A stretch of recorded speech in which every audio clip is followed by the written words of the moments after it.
It's state-of-the-art. The best that money and modern technology can build. And you expect me to sit back and accept this? It's home to the worst criminals in Texas. It's a great deterrent. I cannot function in this cell! It is also a monument to human failure.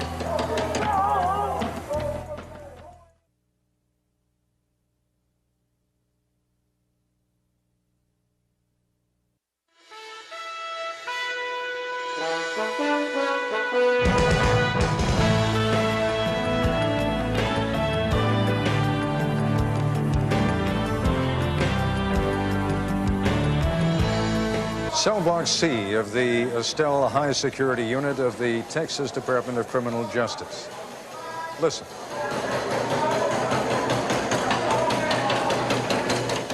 The yelling, the screaming, the noise is pretty much of a constant reality in this place, although most of the time only a tiny handful of people will hear it. This is the sound of bedlam, the voices of men so violent or incorrigible or uncontrollable that they have been dropped into the bottom of a modern sanitary pit, where there is neither day nor night, where, in theory at least, they can neither threaten nor injure another inmate or any of the men and women who guard them. If they follow the rules here, they will be brought outside to exercise in one of these cages for 1 hour, 3 times a week. The rest of the time, the remaining 165 hours of every week, they are locked in the solitary confinement of these cells. This is where we begin and where we will end our series this week, in Cell Block C. Some such units are known as Supermax.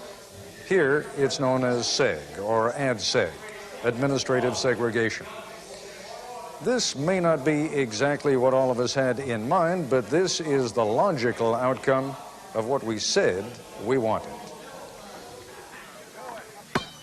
We have been offended, many of us, by the impression that life in prison is too easy. We associate games with country clubs. And taxpayers have grown increasingly offended at the notion that prisons provide entertainment and generous parole, when what they thought they were buying was a precise and definite period of punishment. I think it's important to remember that for 10 years and even more, we had a revolving door in this system. I think the citizens of this state and probably across this country have said, no more. We don't want these criminals out on the streets, roaming the streets to harm our families and our friends. And they're willing to pay that price, whatever the dollar figure is. Here in Texas, parole has effectively become almost non-existent. Parole is like, I guess, money was in the 1930s. It ain't there. Good time, providing early release for good behavior, is a thing of the past. Take the freedom away, what have we got? You're putting us up against the wall more and more every day. With fewer prisoners being released early and more criminals receiving mandatory sentences, the prison population here in Texas has tripled over the last 7 years, and doing time has grown harder. It seems like they're trying to provoke people now, you know, like little stuff like, I don't know, man, it's always they're taking things and they're not giving nothing. Good, say the taxpayers. Exactly what we wanted, say the voters. But there's always a price. With fewer incentives for good behavior, there was more violence. There was an increase in the size and influence of prison gangs. Convicts were killing and injuring other convicts, attacking corrections officers, which in turn led to an expansion in administrative segregation. One gate. Two gate.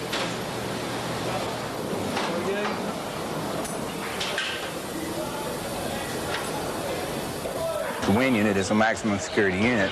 Well, segregation is the maximum security of a maximum security unit, so you're going to use a lot higher security precautions than you would. This is one of the older ADSEG units. Shake him down. Here, the inmates are permitted out of their cells every day for the brief walk down the hall to the showers. Open your mouth. Raise your arm. The men are strip searched. Big it balls. Their clothing is examined. Then, before they're taken out of their cells, the inmates are handcuffed. 2 guards escort each man down the hall behind a rolling shield that protects them from assault by other inmates. Otherwise, the only breaks in the day come at mealtime. The rest of the time, they read, they write letters, they draw pictures, they sit. Basically, I just lay around, read my Bible all day. The noise, though, never stops. There's noise all the time. I mean, this go on all night, 24 hours a day, all night long. This is cell block B4 of Wynn Prison, where prisoners classified as level 3, the most dangerous inmates, are housed in converted solitary cells. These men are permitted neither privileges nor personal effects. Cell doors are covered with heavy mesh.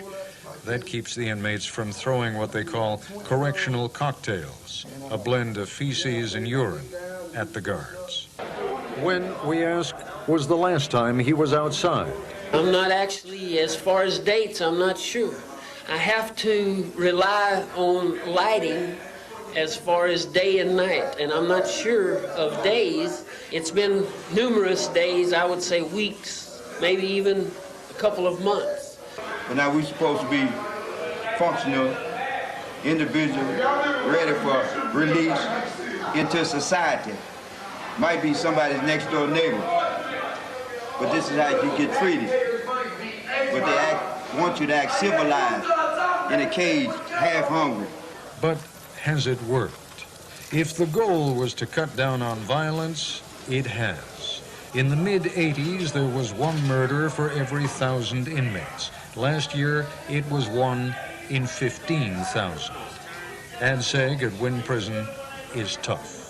But at least there is some minimal human contact, and you can see the sky. You gonna eat? The new facility at Estelle, high-tech, computerized, sanitary, is much tougher. They all agree on that. The administration, the inmates, the correctional officers, all agree that they've managed to squeeze out practically every vestige of human contact at Estelle. The inmates there suffer from acute sensory deprivation. You know, as you can see, there's no windows. You know, there's the shower. You know, you don't live at this period. This can be very depressive, you know what I'm saying? And, you know, you got people, like I say, that ain't as strong as others, but then too, you know, some make it, some don't. It is just a few hundred yards from the main prison at Estelle to the ADSEG unit. 2 inmates to be transferred a few hundred yards to another world. The young white inmate, David Barker. The officer in charge, Captain Steve Galen.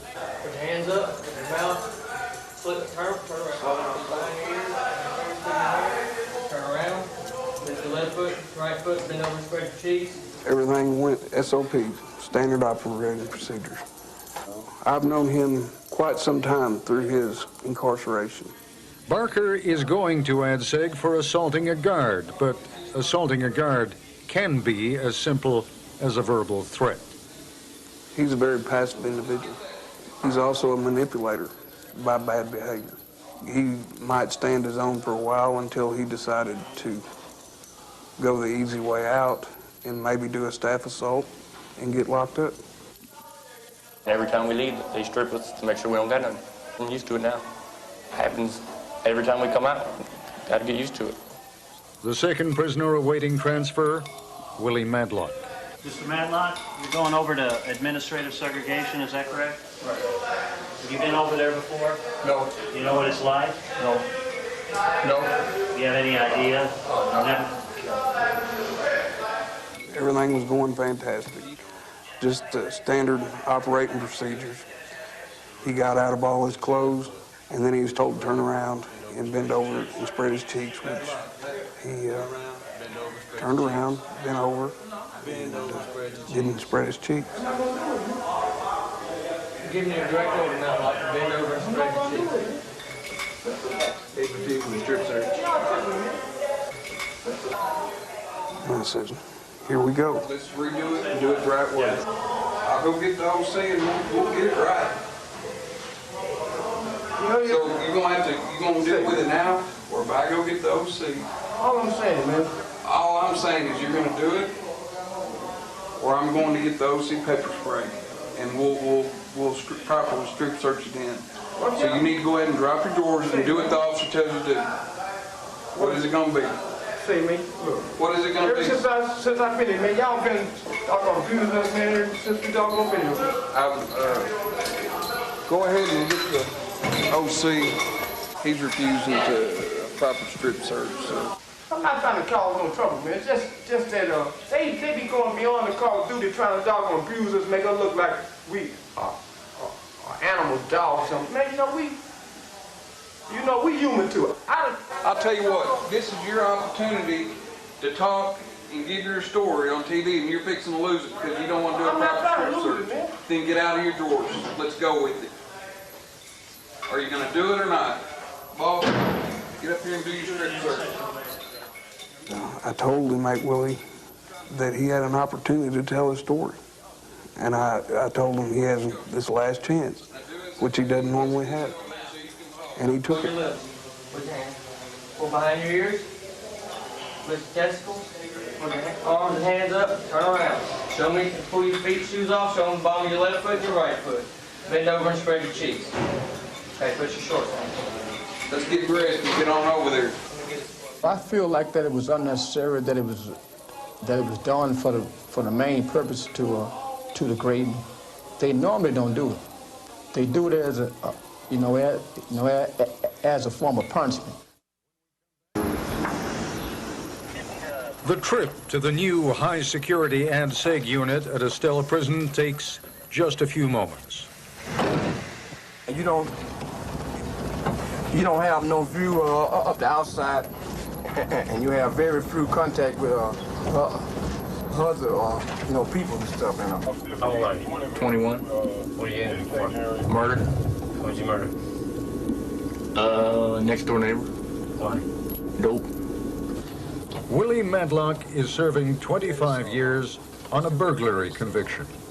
A lot of guys that came back over to where I was from over here, they was giving us horror stories and stuff. Like, guys getting killed, they be refusing to feed you and running in on your gas. And, they believe this is kind of like a doggone death camp, kind of like one of those Nazi concentration camps.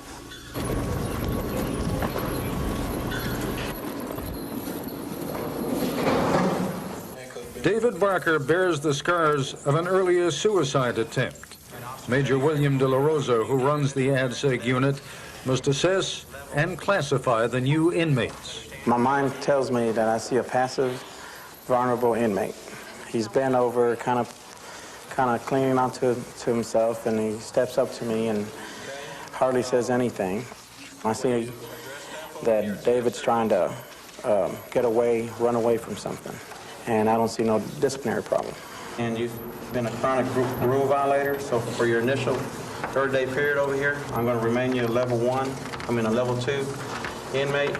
If the committee concurs with me, that's where you'll be for at least 30 days. Do you have any questions? I feel that David got exactly where he wanted to put himself in, and now he's here.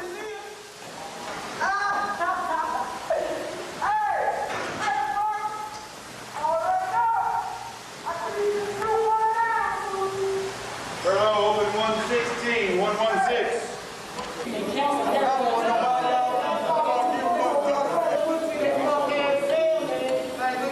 Close 116. 116. I did the crime, so I gotta do it. I gotta stay here and do it. Can't be no harder. Don't come here. There ain't no place to be.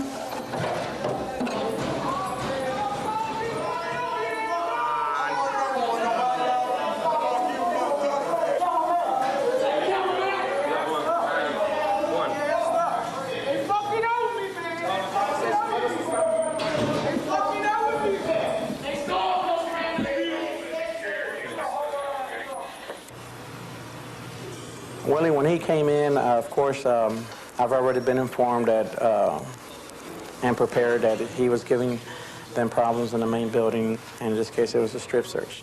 So I'm perceiving a problem. You have 2 staff assaults. Your latest one was on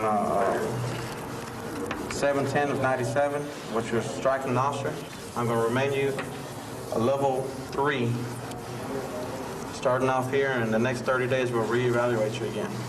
They had already made their decision. They were just going through the formalities. And, you know, I felt like I was being treated like, you know, like livestock or something. He's got a stand-up posture. I see Willie doing exactly what he wants to do, or he thinks what he wants to do. I told Willie, I don't see you having any problem over here as long as you do what's mandated. Do you have a problem with that? And his answer was no, sir. This also done created a whole lot of, you know, mental problems. I would be willing to believe of half the people over here on some kind of psych medication. Being locked up in these cells 23, 24 hours, 7 days a week. Most people break after a year or two. Most people break. Yesterday, when I went to Willie Madlock's cell in cell block C, we talked for almost half an hour. I got to ask you, Willie, you could play the game, right? Right. You can play by the rules. You can say, all right, I'm going to keep my nose clean, and I'm going to try and make it out of here. Right. I don't get the sense that's the way you're made, though. I mean, you look upon this as kind of a challenge. I mean, I've got to say, I have sort of grudging admiration for you, but you know, there's an easy way and there's a hard way. If you lose control over yourself, you'll never get it back. I mean, it's easy to be on the outside looking in and, you know, judging. And you know, it's like this here. Person can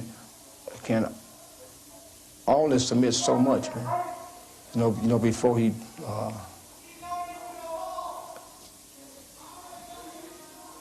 you know, before he loses his manhood.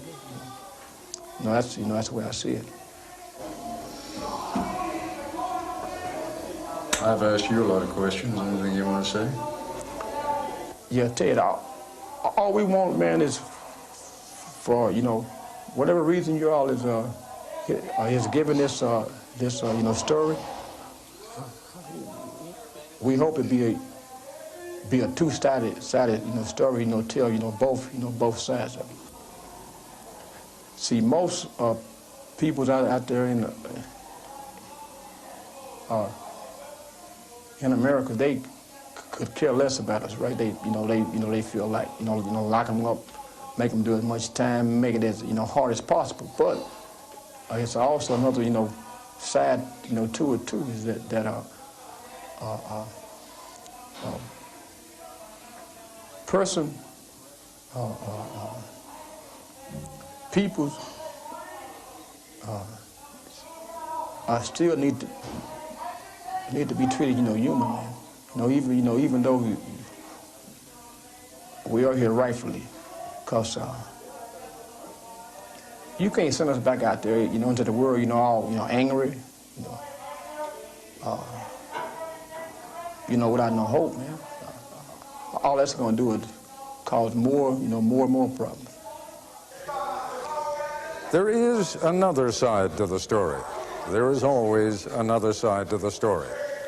The victims of the crimes that put these men here, they are neither seen nor heard in this place. The correctional officers who walk the corridors with such authority and so much power, many of them, especially the newer officers, are in fact poorly trained, underpaid, and often very afraid themselves. Slowly, slowly, slowly, do not run. Now break apart, break apart. These men and women are trainees. applicants for the Texas Department of Criminal Justice. Open them up. Get your eyes open, force them up. It burnt. It set your chest real tight, couldn't breathe. What is good news for the rest of the country, low unemployment and a booming economy, is bad news for the Texas Department of Criminal Justice. At a time when the system is desperate for reinforcements, when the number of inmates has tripled since 1989, the cream of the crop, the best candidates, are opting for better paying, less dangerous jobs. Okay, when we do this area or whatever, and then you move down the front to the cross area, and you work your way down, and make sure you feel very thoroughly so you won't miss anything. Always shake down an area, okay? This is another thing that we're inspecting for, okay? Things like this. These things have been found. They will confront men who are dangerous, angry, often psychotic, men who have nothing but time on their hands. And those who are assigned to the ADSEG unit at Estelle will always have, in the backs of their minds, the knowledge that most of those inmates were considered too dangerous to leave in the general prison population. We're supposed to punch him, abuse him? I would not say they're unqualified. Our training does meet minimal standards for correctional officer training. I do believe that the training should be increased. In point of fact, the demand is so great, the training has been decreased from 6 weeks to 4. I think the training, if you listen, is adequate. I mean, to protect yourself. Defensive tactics is designed for the self-protection of the correctional officers. It is a limited familiarization program of 10 hours, and all we can do is familiarize them with the techniques. We had originally requested that we be allowed to train in defensive tactics for 40 hours so that there would be more hands-on practical application of those exercises. From here, this here is a straight-on block. Training has been cut. Standards have been lowered. A year ago, the washout rate was 10%. It's down to 1%. Many of the trainees are out of shape, but if they're going to trim down and toughen up, they'll have to do it on their own time. Let's say he has a shank. TDC slang for a what? As long as they have never committed a felony, as long as they have not been convicted of a misdemeanor during the past 5 years, as long as they have graduated from high school or passed an equivalency exam, they are qualified to be trained as correctional officers in the state of Texas. The correctional officer of today is entirely different, a totally different picture, a totally different person than the correctional officer of years gone by. But I feel that the desire within the person is still there. They may not possess all the skills, all the mechanics about it, all the technical qualities, but if the desire is there, we can do a lot with it. Which is another way of saying, what else can we do? For a starting salary of $18,000 a year, almost any adult in Texas can work at a high-risk, high-tension job. I come in every day thinking my life will be in danger. I really don't trust, inmates. I feel that if you don't come in here thinking that your life's in danger, then the one day you don't think your life will be in danger, it is. It will be. In 1996, there were 918 assaults on Texas correctional officers. In 1997, that number jumped by more than 50% to 1,442. By the time I get home at night, I'm so wound up that it takes me 2-3 hours before I'm even able to think about going to bed. It's a high-tension combination, verbal abuse and physical danger. We told you yesterday about correctional cocktails, mixtures of feces and urine that some inmates hurl at the correctional officers. In an age of AIDS, it's more than disgusting, it's unnerving. You have to be really two different people, because if you go outside that gate and you act the same way you do in here, there's no one that's going to want to be around you. Because basically what you do all day is you tell people what to do. If you walk out this gate, and if I treated my fiance the way if I treated my fiance the way I treated the most well-behaved inmate, even, it wouldn't be a pretty sight. She wouldn't enjoy that at all. It is hard not to feel a measure of compassion for men facing years of solitary confinement in a place where no shaft of natural light gives even a hint of the passage of time. You can even feel a grudging admiration for the spirit of inventiveness and determination that pries open the isolation of concrete and steel. But the same device that draws a newspaper or a magazine from cell to cell can also pass a shank or a razor blade. It can maintain discipline within the Aryan Brotherhood or the Mexican Mafia. It can also communicate an inmate's death sentence passed on by one prisoner to another. Never forget, this is a dangerous place, a tinderbox, and the explosions are set off by the tiniest sparks. Not a day goes by in the administrative segregation unit without an incident. We're gonna need masks.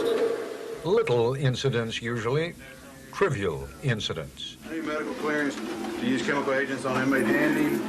But violent men under stress are always considered dangerous and treated accordingly. There was a trivial incident the other day on cell block C.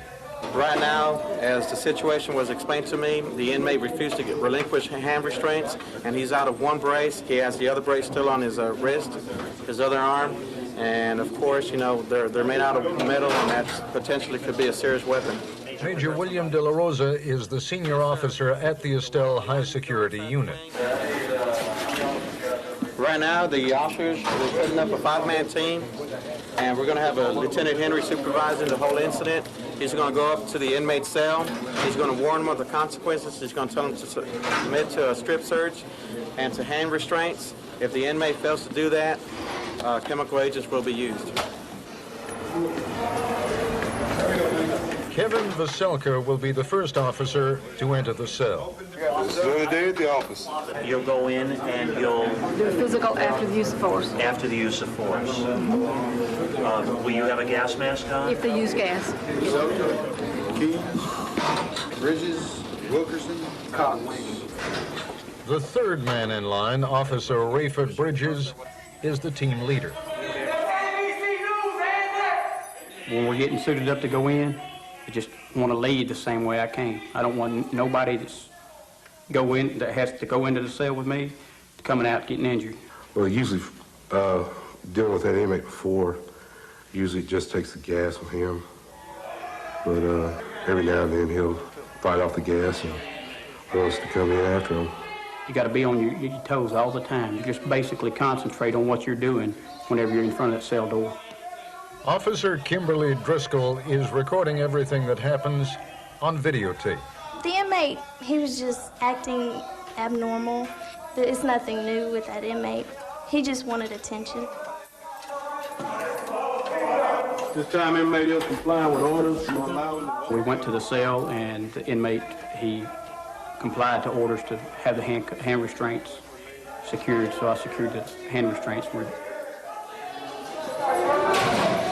Once we've entered the cell and the inmate is subdued, placed on the floor, and when the leg restraints are secure, I let them know leg restraints secure. When the hand restraints are secure, I'll holler hand restraints secure. Anytime they have those restraints on, regardless if they're behind his back or, you know, I've seen them bring them in the front. They can bring those handcuffs or hand restraints in front just as quick as you blink your eyes. The inmate, as you all saw and witnessed, he complied. He gave us back the restraints, and no use of force had to be used, so everything turned out well this time. At first started doing this, it was kind of, I guess, scared, you know, but pretty soon you get used to it. It's a normal, everyday thing. You know, sometimes we'll wear this stuff for 2, 3, 4 hours, you know. When you go in there, you have an adrenaline rush. Because when you go in, you don't know what the inmate's going to have, if he's going to have a homemade shank, anything like that. So you got to be prepared each time you go in, because you never know what to expect when you go in there. So you're always going to have an adrenaline high when you go in. This incident was insignificant. But that is not always the way it goes. I can't write none of my family. I can't let nobody know what's going on the way y'all doing me over here, man. And you expect me to just sit back and accept this? This is the only way I've got to communicate. It's easy for resentment to build in a place like this. Small things loom large, and sometimes, even if you have a legitimate beef, nobody is inclined to listen. Sometimes inmates engage in pointless acts of rebellion. Most people don't understand. By putting your arm out here and refusing to pull it back in again, they're going to come for you. So why are you doing it? Because, Mr. Copeland, it's like this right here. For 8 days, I've been in a cell with no personal hygiene, no toothpaste, no shampoo, no deodorant, no nothing. This for 8 days for something I ain't even done. And this, if you go to them and try to talk to them and let them know what the problem is, they just look the other way and just keep on going. C Wing is on lockdown because of something that happened 10 days ago. Since that time, the prisoners here have been kept in their cells 24 hours a day. The water turned on for just a few minutes at a time every couple of hours. There have been no hot meals, just bologna and peanut butter sandwiches for breakfast, lunch, and dinner. And, like the man said, no toilet articles either. You were here when they sprayed the gas the other day? On the 16th, you wouldn't believe how many people, how close they come to killing people. Some inmates say it started over the eggs. A couple of men thought they were entitled to 2 eggs for breakfast, and they were getting only 1. Most everyone else seems to agree that it began when 12 prisoners were moved over here from D Wing. And in the process of moving these inmates over here, moving other inmates over, we shook down D Wing, and we was in the process of shaking down C Wing. When you talk about shaking down the wing, you mean searching all the cells? Yes, sir, searching the cells. Right. And looking for contraband. The inmates in C Wing started creating a disturbance, and the fact that they were beating and banging and kicking on their cell doors, to where I felt like there was imminent property damage fixing to take place. I mean, even in the short time I've been here, there's a lot of banging that goes on. I mean, there's a lot of frustration. That pounding the cell door seems to be, you know, one of the favorite activities around here. I mean, this is one of the few quiet moments we've had in the. Oh, this isn't the banging that I'm talking about. I'm talking about kicking the light fixtures, trying to kick the light fixtures out, kicking the cell doors to where they're rocking off the track, and trying to cause destruction of property.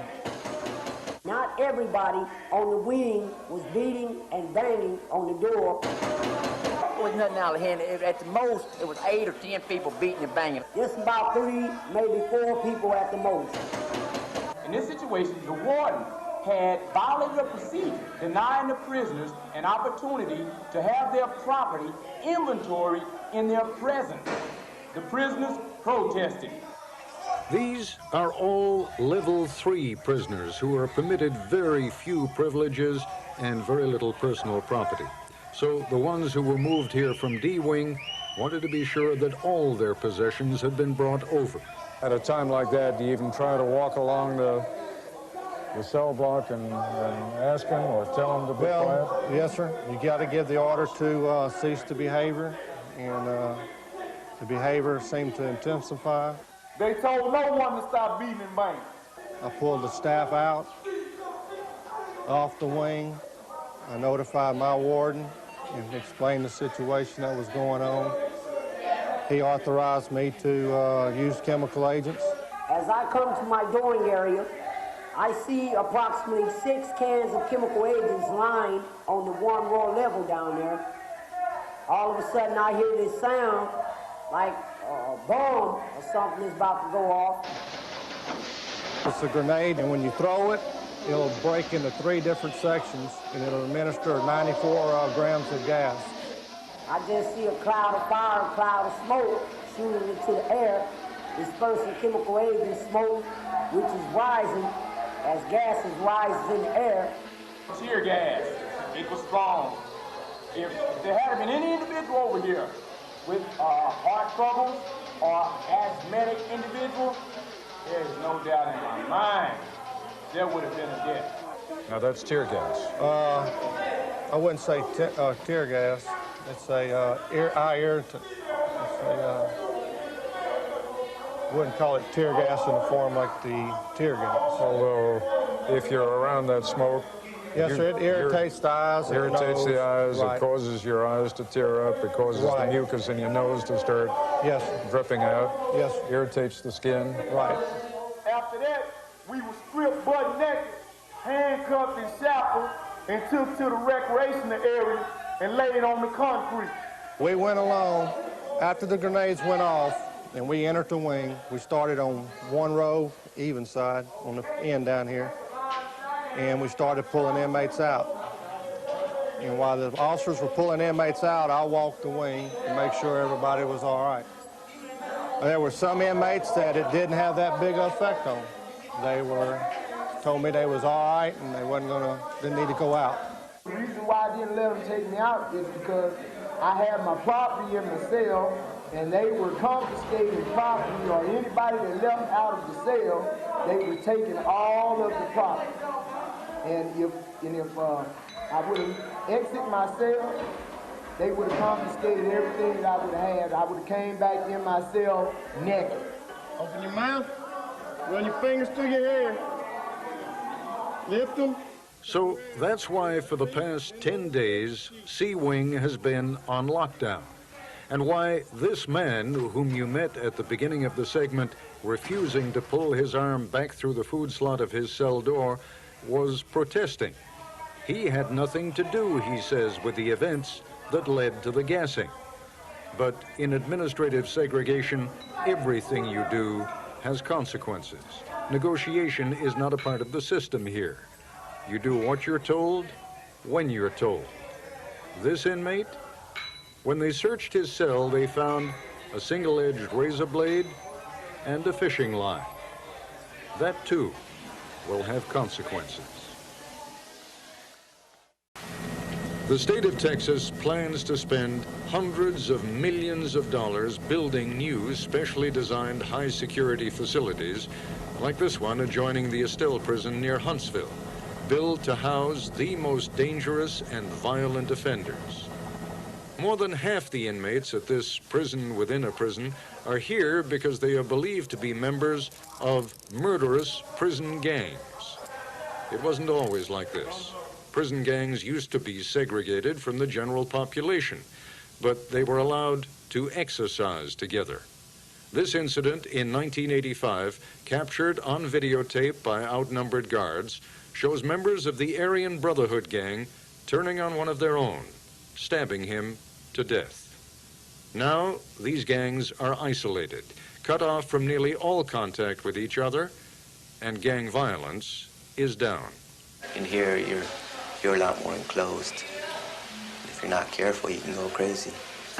It's maximum security, right? Supposedly the most highest security of all the prisons. It's really difficult to speak to your neighbors here. But even in here, communication is not impossible. Recreation time provides the opportunity for one-on-one contact between cages. The gangs have perfected elaborate hand signals to communicate. No, I told you, I will give you my word. Okay? Gang intelligence officers like Sergeant Irma Fernandez are assigned to every prison to monitor gang members, talking to informants, reading inmates' mail. Just because they're in administrative segregation doesn't mean that they're isolated. You know, they still send word through visitation, you know, anything that they need done through visitation, through the mail, coded letters. They can still, whatever they need, they can still get done. Here's an example of a code. This is a postcard. Sammy Buentello runs the war on gangs for the Texas prison system. Basically, if you take off the photograph, you'll see that it's a number code. And in this particular case, they're discussing actually assaulting several people out in the community.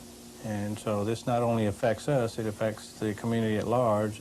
Just for example, this past weekend, we've had 2 homicides in San Antonio, Texas, 1 in Austin, Texas, and 1 in Dallas, Texas, that were related or suspected of being related to prison gang activity, and that's in just one weekend.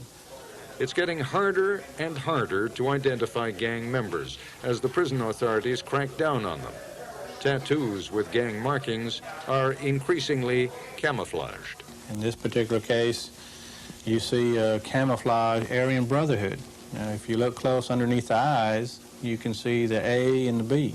We could identify them because they were marked. Okay, now they've gotten smarter because we have started locking, you know, a lot of them up now. So that makes it harder for us, and we do it through their correspondence. We search their cells. Sell contraband, you know, selling things, you know, extortion. This man is a member of the Hispanic gang Barrio Aztecas, doing time in administrative segregation. All my time I've been back here. The rest of your time? And the rest of my time I'll be back here. And each time I keep coming back to prison, I'm gonna be back here. How does a little guy handle himself in a place like this, by himself? Even small people need to learn to maintain their own respect amongst others, especially in prison. If I have to go as far as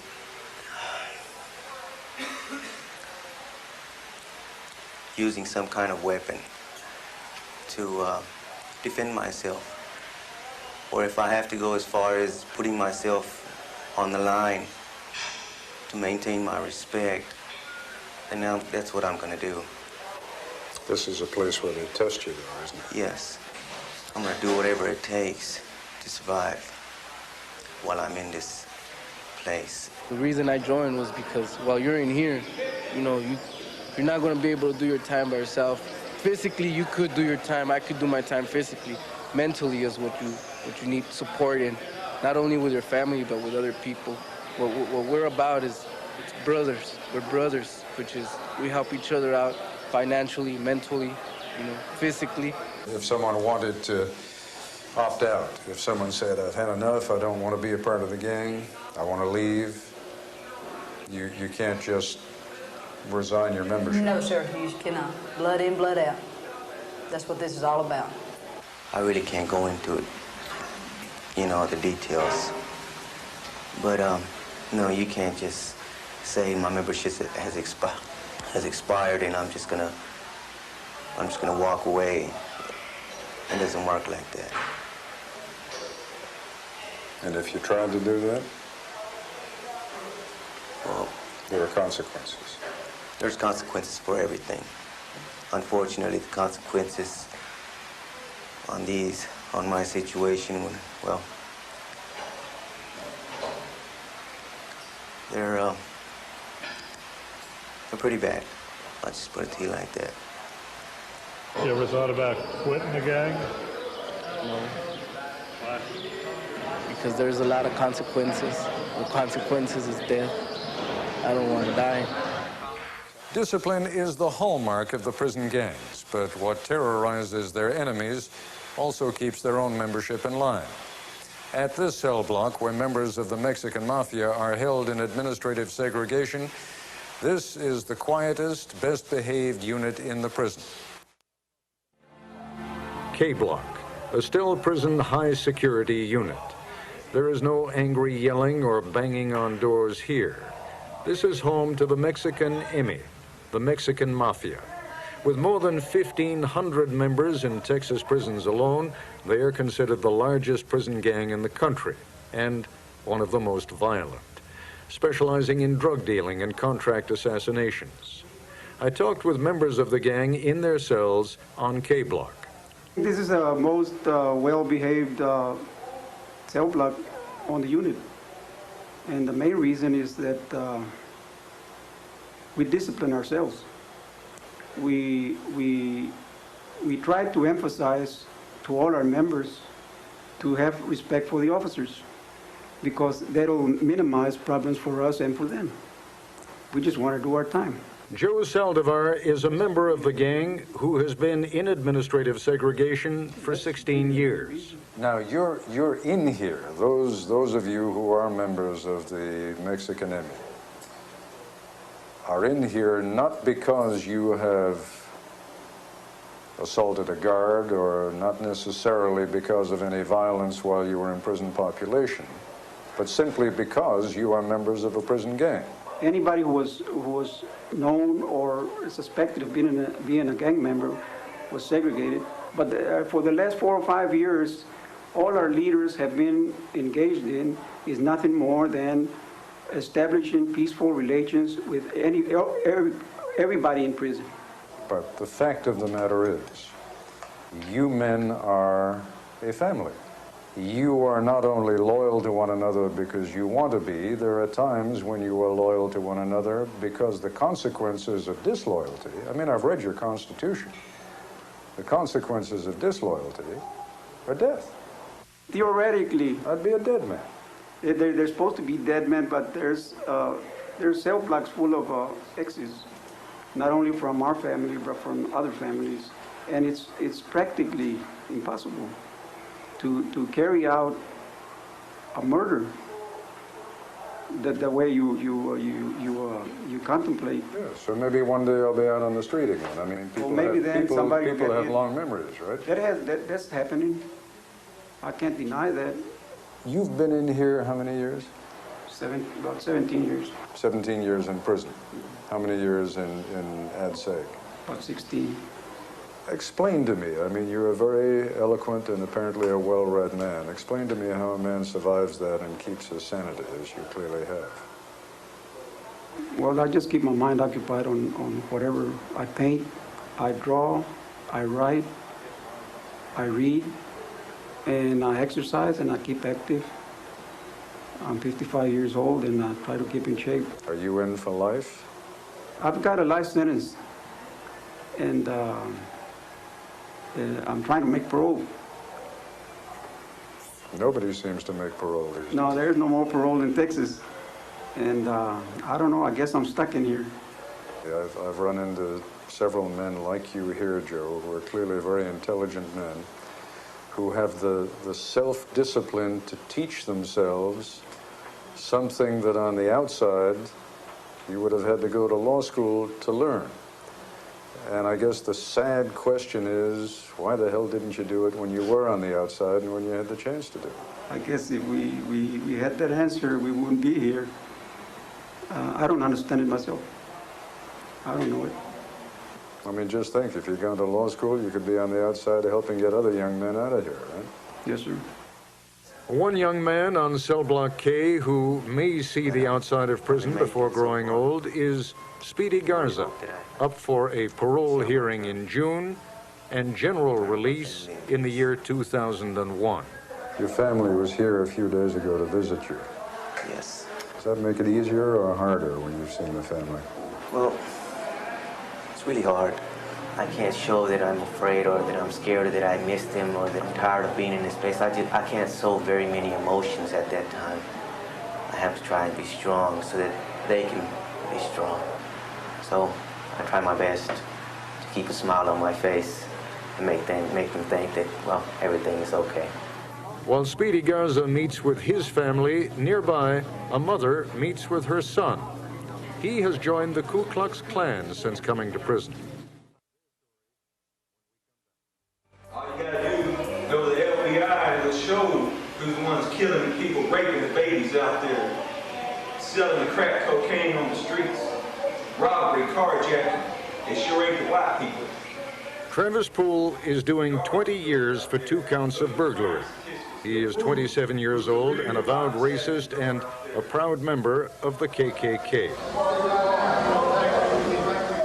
He is kept in total isolation, confined to his windowless cell for 23 hours a day. Good morning, may I help you? Visitor Virginia Poole. He's Virginia Poole's only son. She and her husband raised Travis in a Dallas suburb where he got hooked on drugs, was in juvenile detention at age 14, in prison at 18. A long time ago, I made up my mind. I love my child unconditionally, and I apologize to no one for loving my child. I'm not ashamed of him. I'm ashamed of some of the things he has done, though. I will be by him as long as I'm alive and he needs me. Visiting days for most prisoners means hugs and kisses. For a prisoner under segregation, it means no human contact, ever. How's it going? Hey, babe. Yeah. I cannot describe how it feels. A mother likes to touch her children even when they're grown. I've touched him one time in almost 5 years, and it hurts. Hurts a lot. They talk about hatred, about his membership in the Klan. She and her husband raised their son to respect all races. Some of the things that I tell him is not real nice about it. Some of the words I say to him about that's very harsh, very harsh. She tells him to keep his hatreds to himself. And I hate it, and I ask him not to tell that. I'm very ashamed of that. I'm very ashamed of that. Where does that come from? It does not come from me or his father. It comes from prison. So you got in here because of drugs and burglary. Now, yes, sir. How'd you end up in that seg? Well, I had a couple of fights, inmate assault and weapons possession. You know, when you first come in, you get attacked. To see if you're a man, they call it checking. You're gonna fight. You don't get jumped on by one inmate. You get jumped on by 4 or 5. Right. And after you fight one group of races, you fight the other ones. But you're in here then because you were in fights a lot? I've had a few fights. I had about 4 fights and stuff like that, and 4 weapons possession. So what does the Klan do for you in a place like this? Well, they write letters. They call the warden. They come up here when their members are having problems, stuff like that. So you communicate with them the way you communicate with your family? No, so it's on a different level. My parents and my family are not racist, quote racist, and they're against my beliefs. My mom don't even talk to me about it. She tells me I'm a fool. You know, she hates it. She don't believe in it. So why do you do it? Well, I believe in it now. I believe in it. Well, I'm still a little confused as to what it is that made you. I mean, you say they was carrying somebody there. Well, if I understand you right, you say you don't hate black people, you don't hate Jews, you don't hate Mexicans, right? That's right. So is it a question of racial superiority? Is it a question of one race being better than another? No. Well, God put everybody on earth for a purpose, and we all got our place and time. I feel we were the best ones. The white people are the best ones. White Christians? Yes, sir, white Christians. There's a lot of black inmates on this cell block. Yes, there is. Yeah. That's why I think they moved me over here. Now, does that bother you being on a cell block with a lot of African Americans? I'd rather be around white supremacists if you had your choice. Yes, sir. Well, we talked to your mom after she came to visit, and she does disapprove. I mean, she don't like it. She doesn't think you're on the right track there. No, she don't. I mean, I get the feeling that you and your mom are pretty close, right? Yeah. I love her with all my heart, but she's been here for me. I've done a lot. My family shouldn't even be there for me because I've done a lot to them, stuff like that. But they've been there for me. I think society as a whole views our prison population as worthless, and they're really not. I believe in justice. I'm not opposed to the death penalty. And it causes a lot of mixed emotions inside a mother's heart. You got this? You see this? It's all about that, America. It's all about that, America. Recognize it. Recognize it. That we ain't going nowhere. 33-5. Genocide. We are the master race. My child shouldn't be living in this. No mother's child should be living in this. But, however, we have to have justice in our society. And we're not against justice. But sometimes, instead of our system making better people out of them, it makes them worse. And that hurts. And everybody loses. Everybody loses.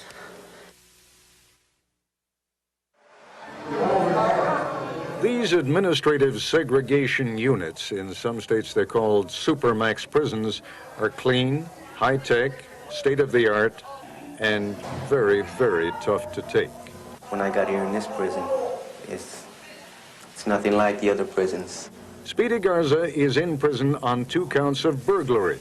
He's here in administrative segregation because prison officials identify him as a member of the Mexican Mafia, the largest and most violent prison gang in America.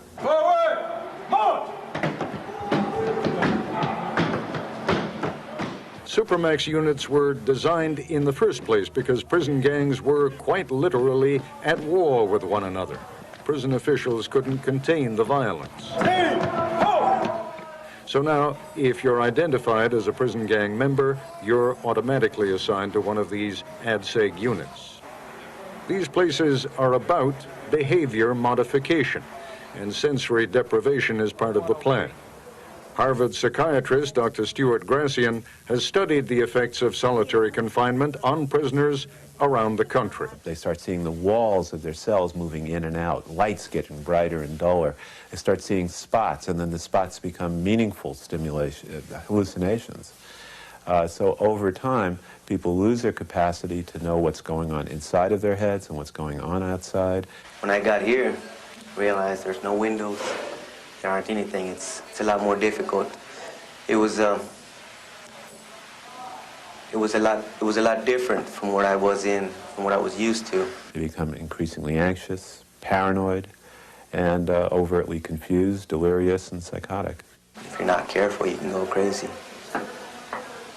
There's already been 3 individuals whom I know of personally that got here pretty sane. They were doing all right. And unfortunately, they're not the same anymore. What are you here for? Texas State Senator John Whitmire was in the forefront of the Get Tough with Criminals movement. We have the toughest penal code in the United States. It's expensive, it's unfortunate, but what do you do when you have individuals that just insist on violating the law? They don't want to get along, they want to hurt people, they want to hurt guards, they want to hurt other inmates. This is their first, this is a prototype. We're building several others, and the question ought to be, where do they go from here? Actually, the crime that gets you sentenced to prison in the first place has nothing to do with whether you spend time in administrative segregation. Stick it down a little bit further, Davis. Some of the most violent criminals are model prisoners, while some of the men convicted of lesser charges like burglary or selling marijuana or driving while intoxicated end up here because they resorted to violence for one reason or another in the general prison population. And once they're here, whatever got them here, they have to deal with solitary. And a lot of men can't. I mean, he strikes me as being a little psychotic, does he? He strikes me that way too, yes, sir. Some days he's on, some days he's off. I've seen people just completely have lost their mind and say you're completely crazy. Talk to themselves. They play with their own waste. You know, they just, those type of people, you know, I really can't say what they do when they get out. They can't conduct themselves in here, so I doubt they can conduct themselves when they get in the streets. 95% of these individuals will be out on the streets again. That's the statistic. That's how many get out. And when you house them in these settings, you're costing us as much money as you possibly can. This is the most expensive way to house a prisoner. So you're going to ultimately get prisoners out sooner, and you're going to get them back to our community in the most violent and crazed and disordered state that you can possibly have them in. Estelle prison psychologist Dan Busby disagrees. Sometimes it has absolutely no effect. It's absolutely nothing to them. Then other people will have some effect from the derivation of stimulus. And but I find that's a very small percentage. I have the Spirit of God in me. That's right. I'm the Son of God. The percentage may be in dispute, but there is general agreement that this place drives men mad. Yeah, it really do. If you, like, it got several guys on this wing that went nuts. Some of the people behind those is crazy, but me, how I feel, lost, lonely. I cried a lot. We have learned, we now believe, how to build the prison of the future. It may be a few more years before we can accurately gauge the full measure of what we've achieved. Solitude is a precious thing, but only when it's a matter of choice.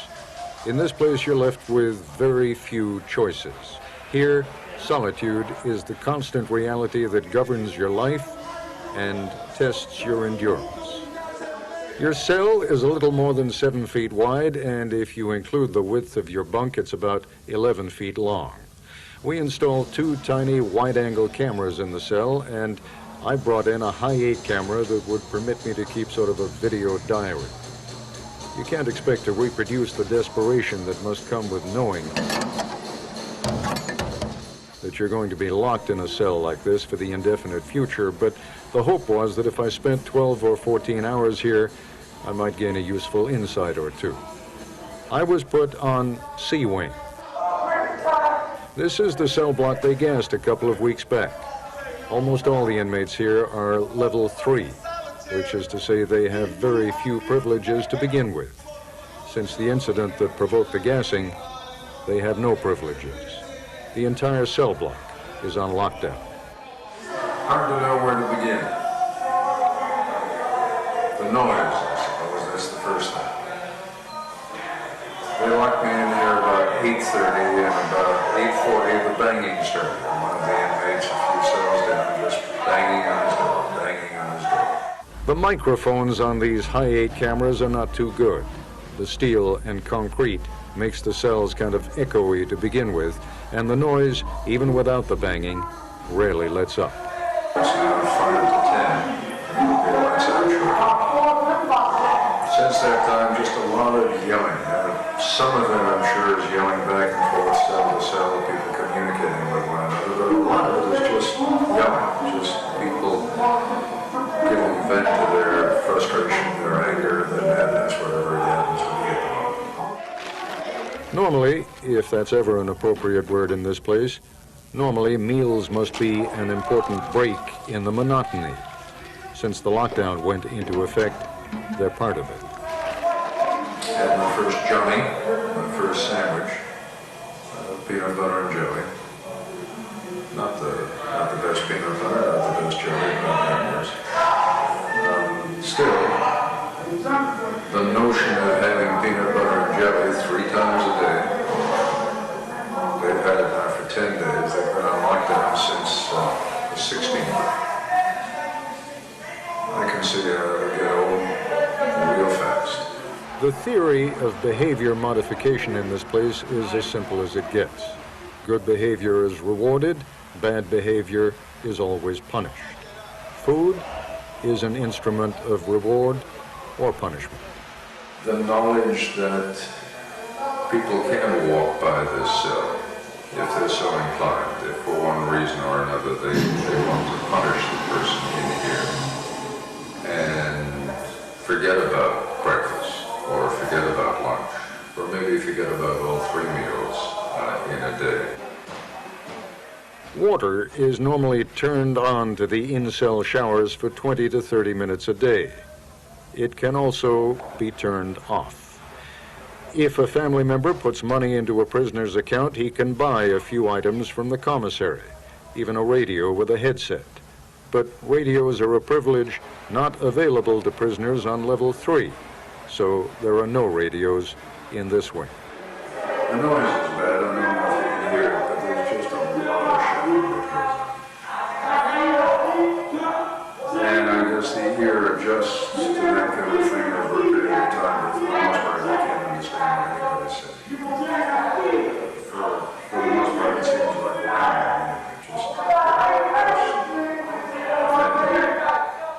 prisoners who are evaluated as being psychotic are sent to special psychiatric units in other parts of the state, but they're also sent back. Several of them are on this wing now.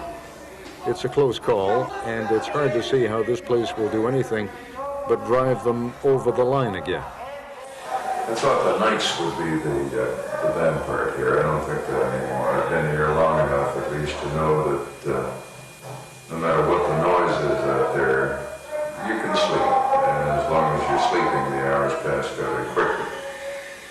But the daytime, when you sit here sort of wondering how you're going to fill the day, that's going to be really difficult in this place. There's a guy on the other side of the cell block indicating that he wants to send me a letter. The technique is called getting on line, or fishing. He's flicking out a line weighted with a comb. If I had a line of my own, I'd be expected to hook his with mine, and then I could draw his line with the letter into my cell. This guy is good enough, though, to do it without any help from me. There's the fishing line, and somehow that inmate across the hall managed to flick that comb under the door of his cell, across the floor of the corridor between our two cells, and under the door of my cell. The letter was mostly about food.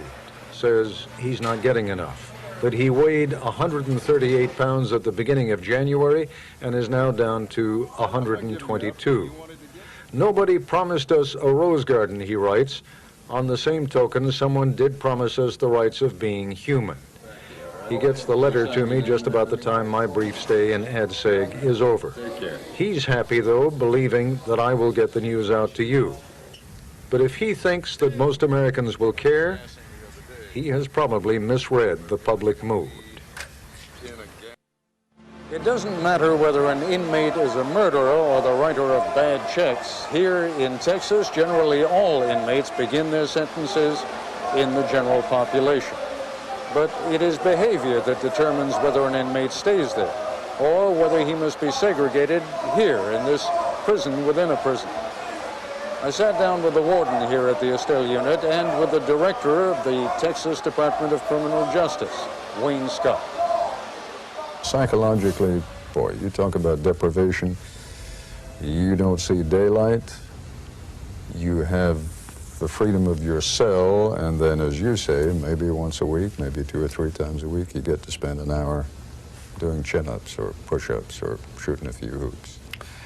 Well, remember that we're talking about a very small number of people system-wide. I understand. That go into this. I'm only thinking about that one guy. When he comes out and he moves back into my neighborhood, they're worse off. Some of them are worse off when they come out than when they went in.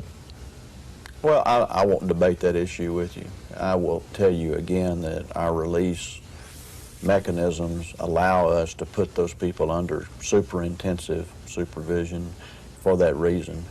Because if we think somebody is a continuing danger to society, we want to do everything possible within our means to track that individual, to keep them from creating some harm to the public. If someone is borderline psychotic, putting that person in pretty much total isolation for 23 or 24 hours a day is not designed to help his mental health. That's true, and that's why we have the medical professionals in there 3 or 4 times a week talking to those people. We don't want somebody to become fully psychotic, and if we can catch them early on and get them shipped out for treatment, and that's why we try to keep such a close eye on that. Little psychosis is okay, huh? All of us have it. We talked to a Harvard psychiatrist who specializes in solitary confinement. What he talks about is acute sensory deprivation, that's the most difficult part. I can understand where the isolation could affect an individual's mind. But again, they chose to be there. We did not put them there. They chose to be there. I mean, look, this is a place where everything you do has consequences. Yes. This is also a place filled with people who didn't get that when they were outside in the world. They always thought the consequences didn't apply to that. So the question is, how well do the teaching methods work? It's obvious that they're not working. And again, that goes back to the individual, what he wants to take in and what he does with that information when he gets it. The great fear, I think, that people on the outside may have, I'm talking about civilians, when they see this series that we've been doing is the implicit message here is you've got men who are so incorrigible, so tough, so violent, that they can't make it here in the general prison population where they're surrounded by people just like them. But once they've done their time in Ad Seg, they're out on the street. I'd be a little concerned if one of those fellows was moving into my neighborhood, wouldn't you? Oh, yes, sir, I'd be concerned. And what's the answer? There's no hope for that individual, in my opinion. He was aggressive, for one, to get into Ad Seg, and he was probably aggressive before he came to the penitentiary, and he's going to continue to be aggressive when he gets out. But if anything, he's a little meaner, a little tougher, a little more psychotic than he was when he got here in the first place. Yes, sir, I'm not going to argue that point either. You're the mayor of a big and tough city here, and you've got to take control of this place and maintain control of this place. But let me ask you to put your warden's hat aside for a moment. Just talk to me now as citizen figure. Is there a better way that society can deal with these men before they come in here? I think we're not educating at the elementary grades. And when I say that, we're not educating as far as what's right and wrong. Some people accept that, you know, if you do something wrong, and if I try to approach that child and try to correct him, I have to worry about the mother and the father and everyone else. And I think that's where I see some mistakes being made. Lack of discipline. Yes, sir, lack of discipline from the parenting into